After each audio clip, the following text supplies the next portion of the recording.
I'm with Steve Noakes. He is the Binna Burra Lodge Board Chairman here at the Binna Burra Kitchen at the Headmasters Cafe in the hinterland of Queensland's Gold Coast. And of course, Steve, this is kind of a new base for you because of the terrible bushfires destroying the iconic heritage-listed Binna Burra Lodge. It's something that you've dealt with, but you're bouncing back. We are. It's just over 6 months now since the start of the very bad Australian bushfire season, which went for about 5 months. At the beginning of that terrible time in Australia, this area was the very first hit by the bushfires, and we lost 11 houses in the historic Binna Burra Lodge.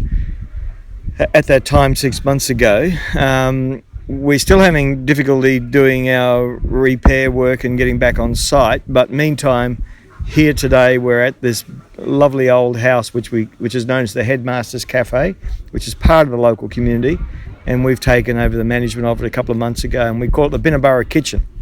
That's wonderful, isn't it? Because you're keeping on the spirit of the Binna Burra Lodge, which I've stayed at and a lot of Aussies have stayed at over the years, and you've brought a bit of the flavour of it here. But tell us what the plan is to try and rebuild Binna Burra Lodge, because really a lot of tourists and visitors, people from overseas, would love to see it back again. Indeed. Well, when the fire came through, it destroyed the heritage-listed central lodge and the cabins, but some of the infrastructure remained. And so up near the trailheads of the national park, we have a tea house, a cafe, which survived.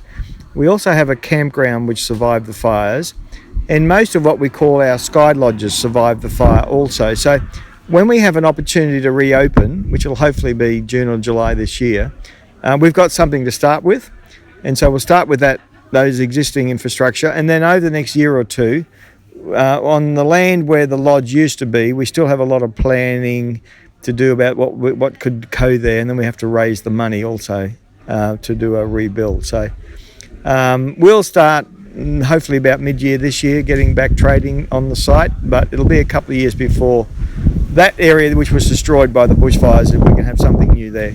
And here we are, it's a lovely weekend day here. It's all green and it's quite cool. There's a wind blowing, but just put into perspective how devastating those bushfires were in southeast Queensland, particularly here in the Binna Burra area. Yes, well, if you'd been here about 6 weeks ago, this was all brown and dry still from the drought and the bushfires. So we had a terrible year last year, not 2019. We had unseasonably dry conditions from April, May, right through with no rain up until Christmas Eve, actually December. And during that time of dryness and strong winds and bushfires across Australia, it wasn't just us, but at the beginning of that period, the bushfires hit us.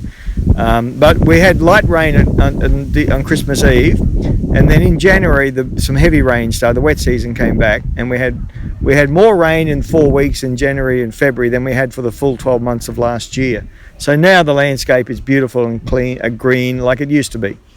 With Steve Noakes, who is from the Binna Burra Lodge. He is the board chairman of Binna Burra Lodge, and we're talking about how he's trying to rebuild and get the process going to get things back on track for Binna Burra Lodge, which is much loved by a lot of people around the world. But tell us what's happening here at the Headmasters Cafe, because people can still come and visit and get a taste of this beautiful region, not far from Surfers Paradise, about 45 minutes drive from the beaches of the Gold Coast. Yeah, we're actually quite accessible from Brisbane International Airport as well as Gold Coast Airport, about an hour or 2 hours drive. So, but this is. I use a concept called solidarity tourism. It's about when you have a disaster, and in our case, the amount of emotional connection to the place has been very strong, and people want to support us. Institutions want to give us support and get us back on our feet, and that's fantastic. And also this community was heavily impacted by the bushfires. So this facility at the Headmasters Cafe has given us a chance for community to reconnect with community. And just as an example, on the first day we opened back in January, just sitting on the veranda of the cafe, there was two families, local families. They'd never met each other before, and they were pointing at where they live at their houses across the road. And I was just watching them just connect. It was just two local families who had stories to tell about the bushfires, and that they were sharing their story and having a beer And for me, it sent that message about how we help community connect to community after a devastating event, and it was just wonderful. Oh, that's great. I'm just looking around. I can see there's a court garden produce where you're growing lovely veggies and fruit for the Headmasters Cafe. Also, we've got the cafe doing some business at the moment as well. So just kind of tell us how you've brought some of the tourism people, some of the staff from Binna Burra Lodge, and they're working here now, getting back into the tourism workforce.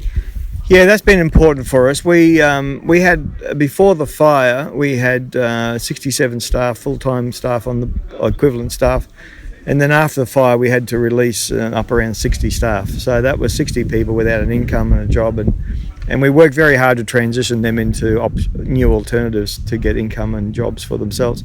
But what we've been able to do with the cafe is, with our very small remaining staff, give them a project to focus on, like opening this cafe. And now they've been training some new casual staff. So we've created 6 new jobs here in this small community, which is important in a community this size, by running this facility.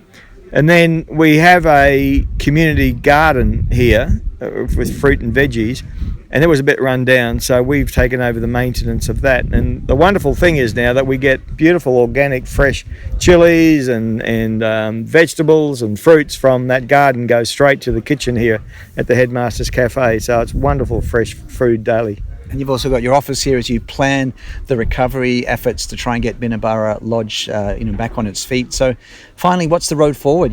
How are you going to access the funds? Who's going to help you, and how long can we expect to wait? You said a couple of years, but what's the immediate priorities with funding?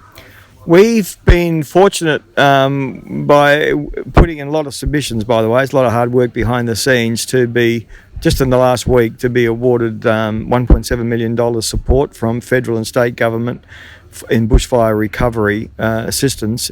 Now that will basically go into areas which make the place safe. Because Binna Burra is located inside the World Heritage listed Lamington National Park, and to get to the walks in the national park, oftentimes you've got to go through Binna Burra land first to get there. And so making sure that land is safe for our visitors as well as for those people who want to visit Lamington National Park is very important, and the governments have accepted that and they've supported us with that. In terms of money to do the redevelopment of the lodge that was destroyed, we've got to start from scratch. The insurance didn't cover much at all. It's because it was bushfire related, and it was very hard to get insurance on bushfire related infrastructure where we are. So we've basically got to start from scratch in terms of doing the plan for what we want to do on that site, and then looking what's it going to cost and how we're going to raise that money. So that's a process that will occur over the next 12 to 24 months. Well, Steve Noakes, Binna Burra Lodge Board Chairman, we wish you well with that as you try and rebuild Binna Burra, because I know a lot of Aussies and international visitors are very keen to come back. Thank you so much for talking to us. Thank you very much. Great to have you here.